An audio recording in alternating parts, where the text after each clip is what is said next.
কাদের নেতা বলেছিল ডাইনে যাদের দিকে তাকাই তারাও চোর, বামে যাদের দিকে তাকাই ওরাও চোর, সামনে যাদের দিকে তাকাই ওরাও চোর, পেছনে যাদের দিকে তাকাই ওরাও চোর।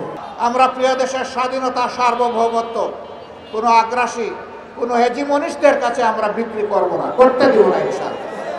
যারা বিক্রি করেছিল আজকে তারা পালিয়ে গিয়ে ওখানেই আশ্রয় নিয়েছে। তারা এই দেশকে নিজের দেশ মনে করতো না, কারণ এদেশে তাদের বাচ্চা কাচ্চা বসবাস করতো না। তাদের বাচ্চা কাচ্চাকে নীরবে অন্য দেশে পাঠিয়ে দিয়ে এই দেশকে তারা সন্ত্রাস কবলিত করে ত্রাসের মাধ্যমে এই দেশকে তারা শোষণ করেছিল। তারা মূলত প্রতিশোধ নিতে এসেছিল। আপনারা জানেন কিসের প্রতিশোধ? আমি জিজ্ঞেস করি, সেদিন আপনার পিতাকে কারা হত্যা করেছিল? যারা ৭১-এর রণাঙ্গনে ভোট জিতিয়ে যুদ্ধ করেছিল তাদের হাতে আপনার পিতাকে নিহত হতে হলো। আপনারাই জবাব খুঁজেন, এর জন্য দায়ী কারা? কারা সেদিন ব্যাংক লুটেরা ছিল? কারা সেদিন নব্য সৃষ্টি হওয়া বাংলাদেশকে তলাবিহীন জুড়িতে পরিণত করেছিল? কাদের নেতা বলেছিল ডাইনে যাদের দিকে তাকাই তারাও চোর, বামে যাদের দিকে তাকাই ওরাও চোর, সামনে যাদের দিকে তাকাই ওরাও চোর, পেছনে যাদের দিকে তাকাই ওরাও চোর? কাদের নেতা বলেছিলেন? কাদেরকে বলেছিলেন উদ্দেশ্য করে? সেই জবাব আজকে তাদেরকে খুঁজতে হবে। কাজেই প্রতিশোধ জনগণের উপর নয়, প্রতিশোধ নেন আপনাদের অপকর্ম সংগঠনকারীদের উপর।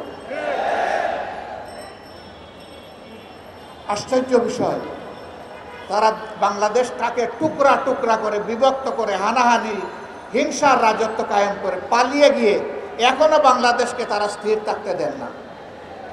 তারা মাঝে মধ্যে ফোনা তুলে ফুসফাস করার চেষ্টা করেন। যেই জাতি আপনাদেরকে উচিত শিক্ষা দিয়ে তাড়াতে পেরেছে সেই জাতি আপনাদের ফোনাও একদম গুঁড়া করে দিতে পারে। এটা মনে রাখবেন। এই দেশে যোদ্ধা 2 লাখ 4 লাখ নয়, এই দেশে যোদ্ধা মিনিমাম 10 কোটি। এই 10 কোটি যোদ্ধার 20 কোটি হাত সদা প্রস্তুত যে কোনো ষড়যন্ত্র রুখে দেওয়ার জন্য। আমরা আল্লাহ তাআলার সাহায্য চাই, আমরা যেন অন্যায় এবং অসত্যের বিরুদ্ধে আপোষহীন লড়াই করতে পারি।